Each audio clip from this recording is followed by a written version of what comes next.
जब जब श्री कृष्ण का नाम लिया गया है, ऐसा कभी नहीं हुआ कि राधा जी का नाम न लिया गया हो।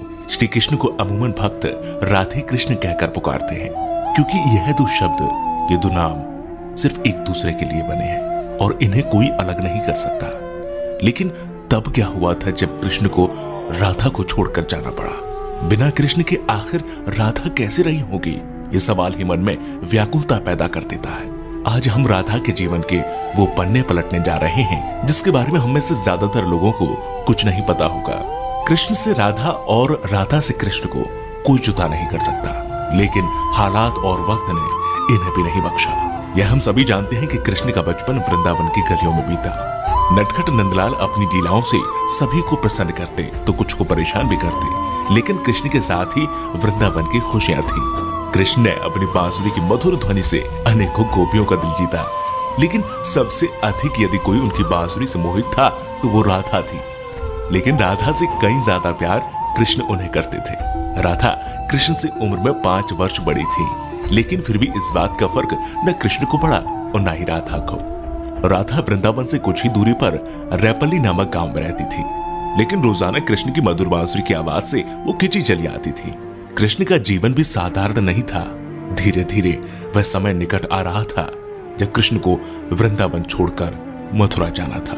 कृष्ण के दुष्ट मामा कंस का अत्याचार चरम सीमा पर पहुंच चुका था और एक दिन कंस ने उन्हें और उनके भ्राता बलराम को मथुरा आमंत्रित किया, और इसी बात से वृंदावन नगरी में सभी के भीतर एक डर पैदा हो गया।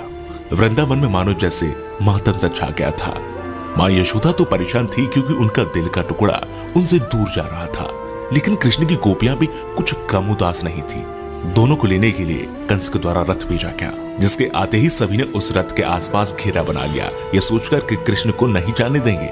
उधर कृष्ण को राधा की चिंता सताने लगी थी और वे सोचने लगे थे कि जाने से पहले एक बार राधा से मिल ले। मौका पाते ही वे छिपकर वहां से निकल गए और फिर उन्हें राधा मिली, जिसे देखते ही वे कुछ कह न सके। राधा कृष्ण की इस मिलन की कहानी बहुत अद्भुत है। दोनों ना तो कुछ बोल रहे थे और ना कुछ महसूस कर रहे थे, बस चुप थे।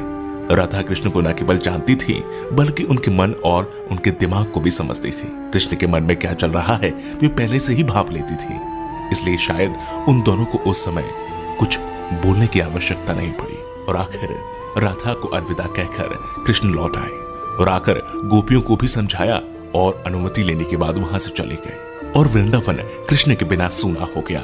न कोई चहल पहल थी और न ही कृष्ण की लीलाओं की कोई झलक। बस सभी कृष्ण के जाने के गम में डूबे थे। परंतु दूसरी ओर राधा को इस बात का कोई फर्क नहीं पड़ा था, क्योंकि उनकी दृष्टि में कृष्ण कभी उनसे अलग हुए ही नहीं थे। शारीरिक रूप से जुदाई मिलना उनके लिए कोई महत्व नहीं रखता था। यदि कुछ महत्वपूर्ण था तो राधा कृष्ण का भावनात्मक रूप से हमेशा जुड़ा रहना। कृष्ण के जाने के बाद राधा पूरे दिन उन्हीं के बारे में सोचती रहती और ऐसे ही लंबा अरसा बीत गया। लेकिन आने वाले समय में राधा की जिंदगी क्या मोड़ लेने वाली थी उन्हें इसका अंदाजा भी नहीं था। जो हर लड़की के साथ होता है वही राधा के साथ भी हुआ। माता पिता के दबाव में आकर राधा को विवाह करना पड़ा और विवाह के बाद अपना जीवन संतान घर गृहस्थी के नाम करना पड़ा। लेकिन दिल के किसी कोने में अब भी कृष्ण मौजूद थे। दिन बीतते गए, वर्ष बीत गए और समय आ गया था कि अब राधा काफी वृद्ध हो गई थी। और फिर एक रात वे चुपके से घर से निकल गई और घूमते घूमते कृष्ण की द्वारका नगरी जा पहुंची।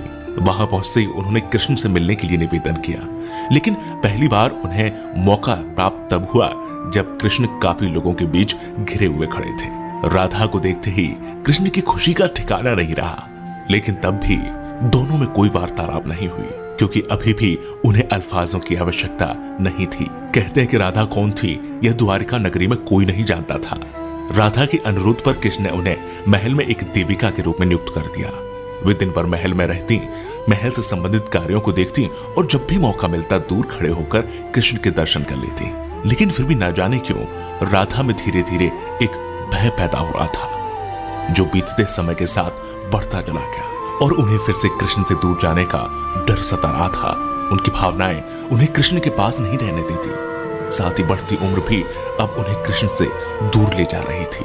और आखिर एक शाम महल से वे चुपके से निकल गई और न जाने किस ओर चलती। वह नहीं जानती थी कि वह कहां जा रही है, आगे मार्ग पर क्या मिलेगा, बस चलती जा रही थी। परंतु कृष्ण तो भगवान है, वे सब जानते थे। इसलिए अपने अंतर्मन में भी जानते थे कि राधा कहां जा रही है। फिर वह समय आ गया जब राधा को कृष्ण की आवश्यकता पड़ी। वह अकेली थी, बस किसी तरह कृष्ण को देखना चाहती थी। और जैसे ही यह तमन्ना उनके मन में आई, कृष्ण उनके सामने प्रकट हो गए।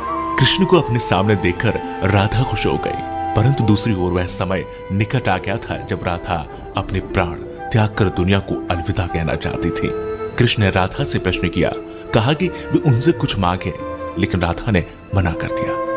कृष्ण ने फिर से कहा कि जीवन भर राधा, तुमने मुझसे कभी कुछ नहीं मांगा। कृष्ण के अनुरोध पर राधा ने उनसे आखिरी बार बांसुरी बजाने के लिए कहा और कृष्ण बिना देरी किए बांसुरी को निकाला और बेहद मधुर धुन बजाने लगे। और बांसुरी की आवाज जैसे ही उनके कानों में गई, राधा ने अपनी आंखें बंद कर ली और धीरे धीरे राधा ने अपना शरीर त्याग दिया और दुनिया से चली गई। उनके जाते ही कृष्ण ने राधा को अपनी गोद में ले लिया और राधा से चिपटकर रोने लगे। उनकी आंखों से आंसू रुकने का नाम नहीं ले रहे थे और उसी दिन से कृष्ण ने बांसुरी को कभी नहीं बजाया। तो ये थी राधा और कृष्ण के जीवन की कहानी। अगर आपको पसंद आई है तो इसे लाइक